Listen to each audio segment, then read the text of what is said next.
টেক্সাসের এল Passo সহ বিভিন্ন কাউন্টিতে মঙ্গলবার অনুষ্ঠিত হয়েছে প্রাইমারি নির্বাচন। আগামী মধ্যবর্তী নির্বাচনের মূল লড়াইয়ে কোন দলের হয়ে কে প্রতিনিধিত্ব করবেন তা বাছাই করতে এই ভোট কেন্দ্রে ভিড় করে সাধারণ মানুষ। ভোটাররা বলছেন, অভিজ্ঞদের পাশাপাশি নতুনদের প্রচারণায় নজর রাখবেন তারা।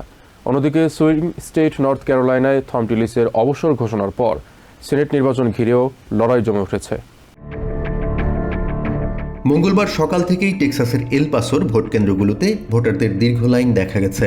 পরিবর্তিত নির্বাচনী সীমানার প্রেক্ষাপটে এইবারের প্রাইমারি নির্বাচনকে অত্যন্ত তাৎপর্যপূর্ণ বলে মনে করছেন ভোটাররা।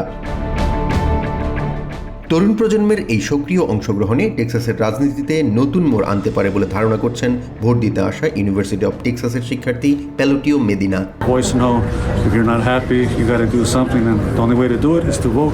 এল পাসো কাউন্টির গুয়াদালোপ জিনার এই নির্বাচনের গুরুত্ব তুলে ধরে বলেন, অনেক ক্ষেত্রেই সাধারণ নির্বাচনের চেয়ে প্রাইমারি নির্বাচন বেশি গুরুত্বপূর্ণ এবং সঠিক প্রতিনিধি বেছে নেওয়ার এটাই সেরা সময়। Primary is more important than the general election because this is where the party can choose who's going to represent them in November. ইরানের উপর সাম্প্রতিক হামলার কয়েকদিন পরই এই নির্বাচন অনুষ্ঠিত হচ্ছে। হোয়াইট হাউসের একাধিক কর্মকর্তার বরাতে রয়টার্স জানায়, ভোটাররা যখন অভিবাসন এবং জীবনযাত্রার ব্যয়ের মতো অভ্যন্তরীণ সমস্যায় জর্জরিত, তখন এই সামরিক পদক্ষেপে ট্রাম্প এবং রিপাবলিকানদের জন্য রাজনৈতিক ঝুঁকি সৃষ্টি করতে পারে। I'm concerned about the immigration stuff, concerned about the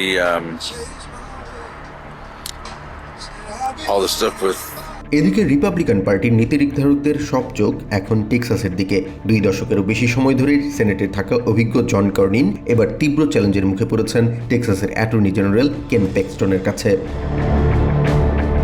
ট্রাম্পের কট্টর অনুসারী হিসেবে পরিচিত প্যাক্সটন নানা বিতর্কের মাঝেও মেগা সমর্থকদের মধ্যে জনপ্রিয় হয়ে উঠেছেন। তবে ভোটাররা জানান, অভিজ্ঞদের পাশাপাশি নতুন প্রার্থীর প্রচারণায় নজর রাখবেন তারা।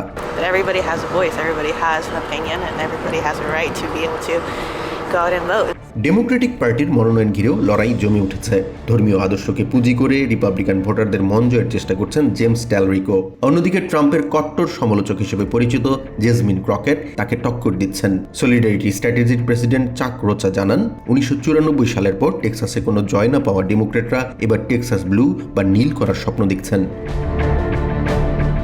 এদিকে সুইং স্টেট নর্থ ক্যারোলাইনায় টম টিলিসের অবসরে ফাঁকা হওয়া সেনেট আসনটি দখলের লড়াই চলছে। ডেমোক্রেটদের 6 বারের বিজয়ী সাবেক গভর্নর রয় কুপার। অন্যদিকে রিপাবলিকানদের মধ্যে ট্রাম্পের সমর্থনপুষ্ট মাইকেল হোয়াইটলি জনমত জরিপে অনেকটাই এগিয়ে আছেন।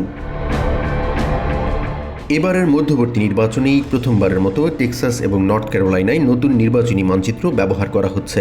গত বছর ট্রাম্পের নির্দেশে রিপাবলিকান আইন প্রণেতারা এই মানচিত্র এমনভাবে পুনর্নির্ধারণ করেছেন যা তাদের দলের জয়ের পথ সহজ করতে পারে বলে অভিযোগ উঠেছে।